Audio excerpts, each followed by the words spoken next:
Udumo kuNkulunkulu kweliphezulu nokuthula emhlabeni kubantu abathokozelwa nguye. Ubaba uNsibanda yakubingelela ndlalifa izulu. Ngithi uJesu Kristu inkosi. Simbonga uNkulunkulu wethu kakhulu, simdumisa. Asimtholi futhi asimboni ufana naye. Singamfanisa nobani ngempela? Akekho ufana naye. Dumo lonke malube kuye. Izikhathi zingakabikho namanje kuze kube phakade. Yena yedwa ohlala ekukhanyeni ongesondelwe kukho, nongebonwe, onokungafi. Awe madoda, ngonyama yesizwe sakwaJuda, uJesu Kristu waseNazaretha. uJesu Kristu inkosi. uJesu Kristu inkosi. uJesu Kristu inkosi. Siyambonga kakhulu kuNkulunkulu, siphuma kwimpela sonto ebibhizi kakhulu sinothisha baka Sunday School. Angaze ngibabone bakithi, angilitholanga ithuba lokubabona. Abanye ke bavalelisile sebehamba izolo, ngababona kwathi uthi ngixakekile. Nginezivakashi bezikhona, nizibonile, nalalela ukuthi ke enye insizwa sasisebenza nayo kudala eNyukhasela. Nobaba ke uZondi, ubaba umfundisi uZondi, ubaba ongubaba wakwamama uZondi osiphathela ibranch lapha eGreytown. Sijabulile kakhulu kakhulu kakhulu.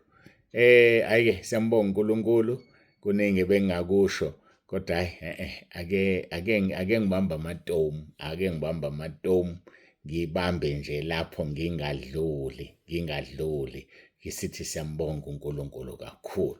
Philani ke endaweni zonke, inkosi yethu esikhonzayo ingokuvuka nokuphila, okholwa iyo noma uyophila. Naloyo uphila akholwe nguye akasoze afe naphakade. Ngicabanga ukuthi uJohn chapter 11 verse 25 and 26. Sizoqhubeka ke nenkonzo yethu esigijima ngayo. Uverse 10 useyele emaphethelweni, uverse 10 useyela ngasemaphethelweni, selidumela emasumpeni. Ngaphambi kokuthi ke sifundizwe, ngiyacela ukuthi siguqe bafowethu, sikhothamele inkosi yethu esithandayo eyasithenga ngegazi layo esiphambanweni. Hayi mawungakhothami phela wena mhlamba akakuthenganga wena. Ulokhu beka ukuthi uyagula, ubeka isitshela ngedolo lakhe eligulayo. Kanti ubani ozokuphilisa? Mkhothamele nedolo lakhe elinzima. Mawukholwa uzoyisukumela usu-right. Kodwa mawungakholwa, guess what? Ubiza abazukulu, ubiza izingane zokusukumisa ngoba ukholwa ukuthi uyasinda manje. Hayi ukuthi ngizokhulekela abantu abaphethwe amadolo. Cha, uzosindisa ukukholwa kwakho. Kholwa ukuthi ugoqela umphilisi, ugoqela inkosi uJesu Kristu waseNazaretha. Ngenxa nje yalokho uzosinda manje. Amadolo akho buyaphela ubuhlungu. Nezinye izifo ezemzimbeni ziyaphela ngenxa nje yokukholwa. Uphilisiwe, nawe uyaphila manje. Angizobakhulekela abagulayo, kodwa sengishilo ngathi uyaphila, uphilisiwe. Jesu Kristu uyakuphilisa.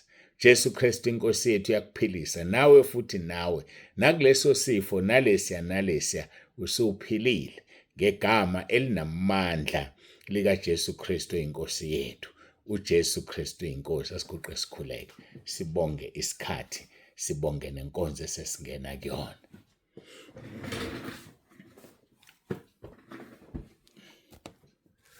Babongcwele, babolungileyo, uNkulunkulu onomusa, ngiyathoba phambi kobuso bakho. Siyabonga ngesikhathi osinika sona.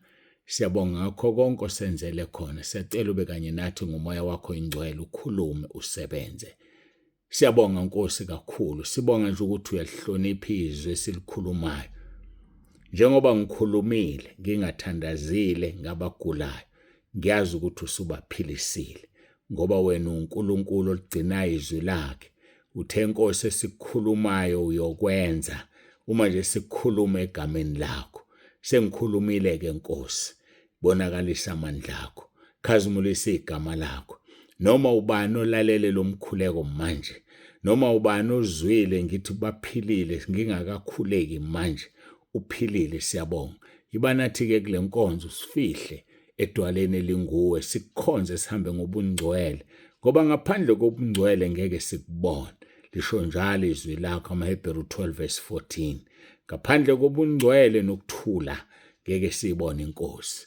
Thatha udumo ke Nkosi nangalesi sikhathi uzambule ngezwi lakho. uJesu Kristu inkosi. uJesu Kristu inkosi. uJesu Kristu inkosi. Amen.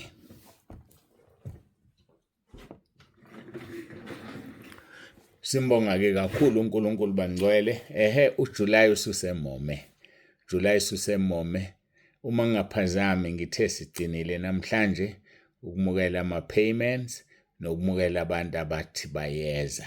So wonke umuntu othi uyeza uyagcina namhlanje, phela khona sizokwazi uku-arrange. Bafowethu kusasa ngokuvuma kwenkosi funa solanda inkomo lapho esithenge khona. Inkomo yodwa noma ezimbili angisazi. Kodwa ke whatever, phela manje angikho emabhodweni. Kodwa nje sekuhlelekile okuningi. Siyacela ke ningasiphazamisi. Siyacela bakithi ningasishintshisi izinto esezenzekile ngo-last minute. Ngoba umsebenzi mkhulu njengamanje. Ngibonge Nkosi yami, ngibonga abantu abami abasalile, abaningi bahambile ngomgqibelo. Othisha ba-Sunday school basala abanye. Basebenzile Nkosi yami beklina, baklina. Kuyaklinwa phela kuleli sonto, uklinela ethi manifika ngoLwesihlanu nizolala nithole izindlu ziklini. Basebenzile othisha baka-Sunday school. Sibonge kuthisha omkhulu. Kukhethiwe phela. Kwangena uthisha omkhulu omusha. Siyambonga kakhulu uthisha omkhulu omdala. Uyibambile eyingqalabutho, uthisha wokuqala entabeni ka-Sunday school, ophethe uSunday school wonke. Principal ophethe uSunday school wonke wasentabeni. Siyabonga kakhulu Mama uMpontshane, uNkulunkulu akubusise, akubiyele, uphumule kahle kulo msebenzi. Ngiyazi ukuthi ngenxa yobizo yebo uzophumula kodwa kuzophumuleka. Uzozithola usongena nje futhi. Waphela khona kwakho kwenkosi. Kodwa siyambonga kakhulu uNkulunkulu, nawe sisebenze kahle, sabambisana kahle. Wasithatha isikole wasibeka somewhere. Usithathile wasiphakamisa ngendlela emangalisayo. Une-challenge uthisha omkhulu omusha. Angifuni ukumusho ngoba ngihletshelwe. Akushongo ukuthi angomemezela. Angazi yomenyezelwa nini. Angazi mina. Noma uzomenyezelwa ngoJulayi, noma uzomenyezelwa manje. Angifuni ukukhipha kuthiwani, don't let the cat out of the bag. Iproverb yesingisileyo. Angisho ukuthi uthisha omkhulu uyikati. Kuthiwa ungalikhipha ikati esakeni. Don't let the cat out of the bag. So ke angikwazi bazalwane ukusho. Kodwa siyambonga uNkulunkulu kakhulu ngothisha omkhulu. Bavotile othisha, bamkhetha uthisha omkhulu nesekela lakhe, vice principal. Angeni ke lapho, angifuni ukungena. Bengihletshelwa phela nami. So mangihletshelwa ke angingaqhubeki ngihlebe publicly. Angikwazi ukuhleba publicly.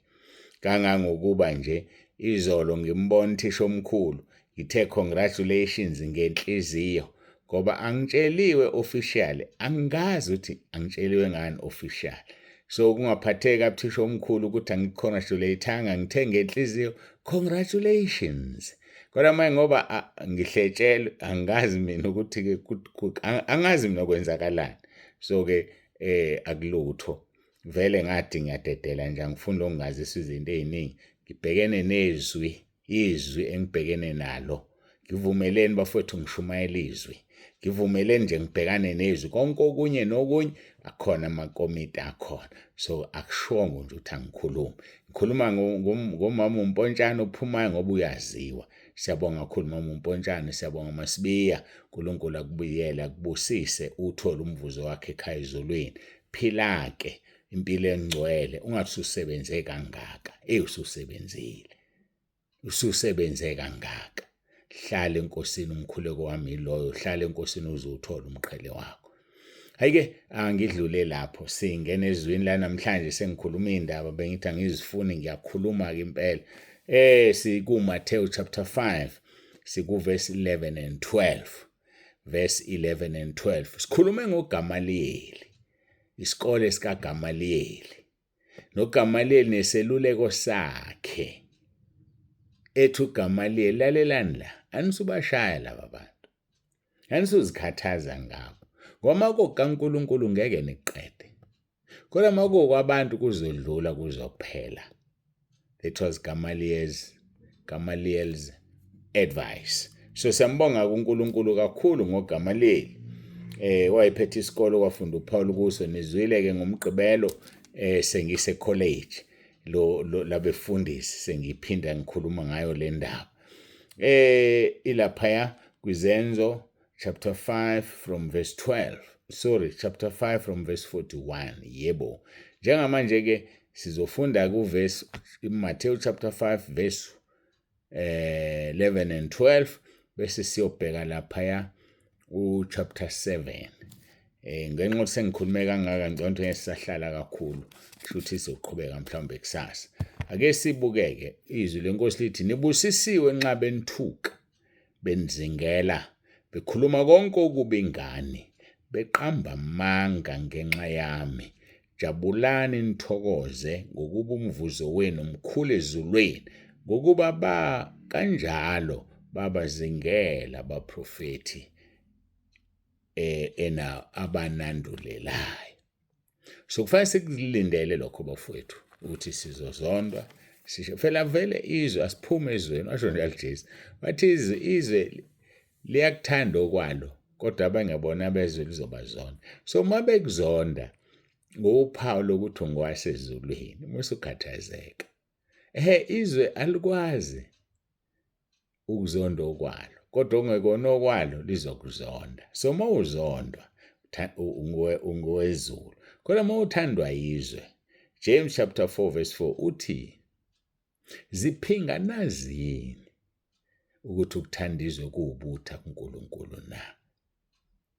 Lowo omngani wezwe umi eyisitha sikaNkulunkulu, until azayeke ukuba umngani wezwe. Izwe likubiza ngempintshi, impintshi yami le. Hawu kahleni bafowethu, impintshi, umzalwane uyimpintshi. Hayi, angiyazi lento. Ake sidluleke. Siqhubekele lapha kuZenzo chapter 7. Lapho kushumayela inceku kaNkulunkulu yakhandwa ngamatshe.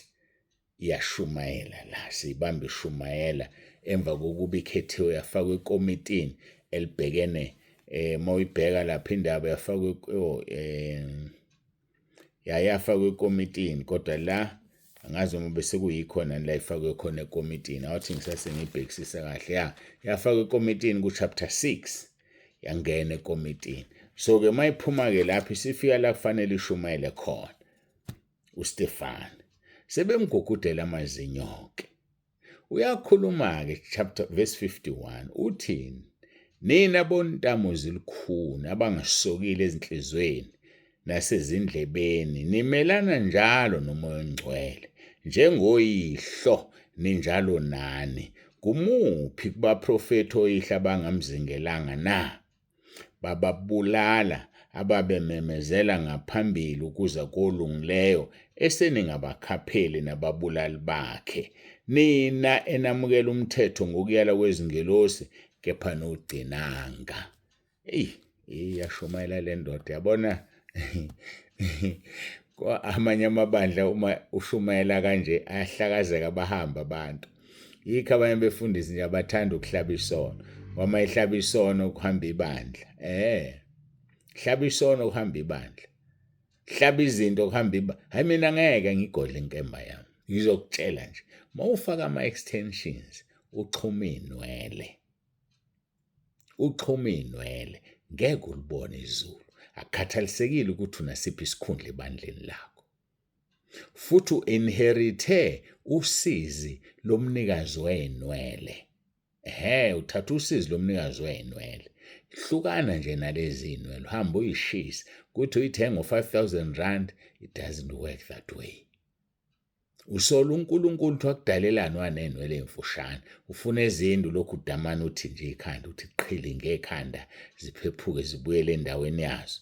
Noma udonse ngomuno omncane nje wakwenza abelungu, uhalela leyo nto. Awuphiwanga wena yona, uphiwe inwele ey'mfushane. Ngakho yaneliswa yilokho nakho. Ngale kwalokho izulu thana bhabhayi kulo. Abapenda imlomo bajezisa uNkulunkulu wanginelani umlomo ufana nobuso bami, ufuna obomvu wena noma ufuna othizeni. Aba-make-uphayo befaka udaka ebusweni. Uku-make-upha ukuzakha kabusha, you make yourself up, uzilungisa uzenze muhle. Sola uNkulunkulu uthi wakudalelani wanje. Abakhatha amashiya bayawagunda bawadwebe abe yilento abayifunayo. Usola uNkulunkulu uthi wakunikelani amashiya akunikeza wona. Ngiyakudabukela maye kuwe ngosuku lokugcina. Hayi kona isihogo siyeza kuwe siyasondela. Noma ungashumayela, angikhathali ushumayela kukhala abantu. Shumayela kwehla umoya ongcwele mawusho wena. Uthi kwehla umoya ongcwele. Asazi kwehla umoya ongcwele ngempela. Wanedimoni liyazenza. Libakhalisa abantu kukhalwe sengathi kukhalwe kanti isililo sasesihogweni. Injani inzipho zakho? Azipendiwe? Kubona umbuso wezulu. Ngathi uyazihlobisa. Uzihlobisela bani? Uzihlobisela bani? Yazi ukuthi khona into abantu abangafuni ukuyivuma. Abafuni ukuyivuma. Ngake ngayikhuluma ngizoyiphinda. Uma uhlezi ekhaya mama ninobaba kunento ekubiza edrobheni, why uzilungisa? Ufuna ukubona ubani edolobheni? Why ugeza ushintsha ugqoka kanokusho abafaka amabhuluku sengena ebhlukweni sekufaka iwigi yakhe noma inwele zakhe ezixhunyiwe kube yibophilela ekhaya ngafuna izingeno ezintuli. Ukwenzelani lokho? Mina ngizokutshela. Ufuna ukubonwa amadoda subconsciously, awukho aware wena, kodwa ufuna ukubonwa amadoda. Khipha umoya wobufebe la kuwe. Umoya wobufebe lo ushiya indoda ekhaya ufuna uyobona ubani? Ubani ofunayo ukubona? Hayi ngeke. Uyilungisela bani? Yini ungakuvuka ekuseni uzilungise uziphopothe. Qhuma inwele zakho wenze yonke into bese uyaklina nje ekhaya. Ugeza izitsha nje upheke isilovela upheke ukudla okumnandi. Sibone ukuthi uyilungisela le ndoda yakho. Yini mawusuyishiya uhambe edolobheni busayilungisa. Uyilungisela amanye amadoda subconscious awunakile ubone. Mayisekushela uwe lo usuyavuma. Hayi kodwa mina phela ngishadile. Ubukade uyihlobiselani? Ushadile. Awuyihlobiseli ngani umyeni wakho? Mina ngizokutshela nje ngoba akukho nokuncane ngikuncengile ngaphandle ukuthi ngifuna izulu. Nakhona ngikuncengi futhi ukuthi ezulwini. Ngifuna ezulwini nje. Ngoba uzosha wedwa mawususha ukhumbule amagama engiwashoyo. Uzilungisela bani? Awukakangiphenduli. Ubani ozilungisela yena? Ushiya indoda ekhaya. Uzilungisela ba? Ufuna ukubona uba? Uyokhala mosufika ngale. uNkulunkulu ekukhombisa amadoda alale nawe njengoba ekubukile ahala amadoda. Isilingo samadoda emehlweni. Ibukile indoda yakukhanuka. Ilale nawe. Sho njalo uJesu obuka wesifazana amkhanuka sephingile naye. Uzothini khonjisa inqwabe amadoda aphinge nawe? Faka ingubo ezikumpintshayo. Fake ingubo ezimfushane noma uyintombazana noma ungakanani noma umama noma ugogo. Ku-wrong lokho. Mina ngizokutshela nje ngoba ngifuna ukugodla inkemba yami egazini. Angincenge ebandla elikhulu. Ngifuna noma kuthiwa abantu bawu5 enyana bezulwini mabe siyongena ezulwini nabo I'm okay. Kusizana ukuhamba nalo 10,000 osekhaya lezwi ngiye esihogweni nawo. Hayi ngizokutshela nje iqiniso. Ngikutshele nje futhi ungezukhokha imali, ungezunikela ngoba uNkulunkulu uthi umthanda onikela ethokoza. So abefundisi basaba uthi nizohamba nomnikelo baye kunitshela iqiniso. Mina ngizokutshela nje la ekhaya lezwi uphume mawufuna ukuphuma futhi ngoba vele wathanda ukungena. Phuma mawufuna ukuphuma kodwa usunenxeba uzwe lithi ngitheni uzohlulelwa ngalento esengishilo. Ake sikhonzeni uNkulunkulu bafowethu siyeke nje ukulokhu sifuna ufana nezinye izizwe singadalanga ngasafana nazo. Ake kube uwe nje ukhonze uNkulunkulu uhambe ngobungcwele. Uyongibonga ngibe ngingafuna ukubongwa mawusungena ezulwini. Bonga uJesu akuthenga ngegazi lakho ungangibongi mina. Mina angaze ngikuthenge ngegazi, angaze ngenze lutho. Engikwenzayo ngikutshela lokho okuthandwa inkosi uJesu. Ngikutshela lokho ethi angikusho. Bathanda ngabe lolu hlobo lwabantu olugqoka kanje. Umoya ongcwele uthi, umoya ongcwele usethe. Uzidalela inkinga uthi umoya ongcwele uthenga zangasho. Ngoba lithi izohlambalaza umoya ongcwele, uqambela amanga umoya ongcwele, ngeke athethelele kuleli nakwelizayo. Musudlalela egameni likamoya ongcwele. Musudlalela nje kulelo gama. Mhlawumbe kwaze uvume ngisho izono. Uhlala kanjani umoya ongcwele nezono? Ungazange uyivume izono zakho. Kodwa usuthe wena umoya ongcwele. Hayi bafowethu, ake sifunde nje ukukhuluma iqiniso ngoba sisazoma phambi kwesihlalo sokwahlulela, sisazohlulelwa. Bangasaliki abesilisa. Besilisa bafaka amabhuluku abampintshayo, aveza ubuntu babo. Ku-wrong lokho. Bona umuntu sempintshekile ebhlukweni. Ufuna ukubona ukuthi unjani, nobuntu bakhe bungakanani. Banye baze bafaka izinto ngaphansi. Cabange wena ukuthi hayi ubuntu bakhe ubani ulayishile, ubani ukuthi. Kanti cha kunjalo. Khona into ayifakile. Usulimeleke wena umuntu wesifazane, usuyawake lana, usuyamfuna lo muntu kanti ayikho yonke lento uyapretenda. Bakithi konakele emhlabeni. Ake sikhonze uNkulunkulu saneliswe. Waneliswe umkhwenyana wakho omnikeziwe, waneliswe unkosikazi wakho. Umngakashadi umkhonze uNkulunkulu, kungekho umuntu omthobelayo no-submissive kuye, uthoba nje ngoba uhlonipha, kodwa akho umuntu okushayela umthetho. Umoya ongcwele phela ushayela wena umthetho. Ake simkhonzeni uNkulunkulu. I'm very proud ngey'ngane zami entabeni ezishumayelayo. I'm very, very proud. Ngisakhuleka nje ngani bantu bami, ngisakhuleka ngani, Angizusho lutho-ke, ngiphinde ngisho. I don't want to let the cat out of the bag.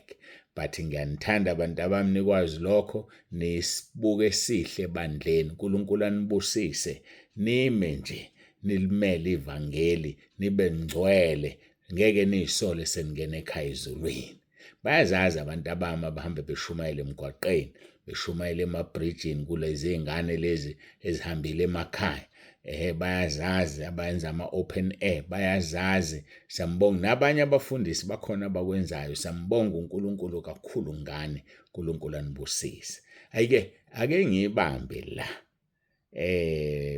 Besisaqala ngabona ukuthi ayizulunga kahle. Ake ngiphinde ngifunde izwi likaStefani, intshumayelo yakhe siqala ku-51. Nina bontamo ezilikhuni abangasokile ezinhlizweni nasezindlebeni, nimelana njalo nomoya ongcwele. Njengoyihlo ninjalo nani. Kumuphi kubaprofethi oyihlo abangamzingelanga na? Bababulala ababememezela ngaphambili ukuza kolungileyo, eseningabakhapheli nababulali bakhe. Nina enamukela umthetho ngokuyala kwezingelosi, kepha nogcinanga. Bamukela umthetho from ezingilosini ngqo, kodwa bawugcini. So-ke sikuMathewu chapter 5 verse 12, uthi jabulani nithokoze ngokuba umvuzo wenu mkhulu ezulwini, ngokuba kanjalo babazingela abaprofethi abanandulelayo. Sisazobuka-ke uStefane ngokugcinwa inkosi, ngoba naye uyasandulela, wazingelwa uStefane waze wakhandwa ngamatshe. Kodwa kunezinto ezimbalwa ofuna sizibuke, bese sibuka, sisithatha isibuko sisibhekise kithi, bese uzibuza ukuthi mina mase kunje ngiyoma yini?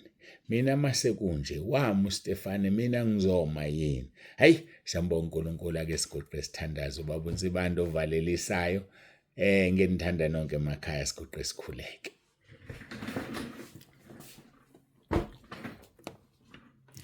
Baba olungileyo, Baba ongcwele, siyakubonga ngakho konke osenzele khona. Siyabonga Nkosi nalabo sobathintile wabaphilisa. Siyabonga, udumo lonke lungolwakho, lukufanele.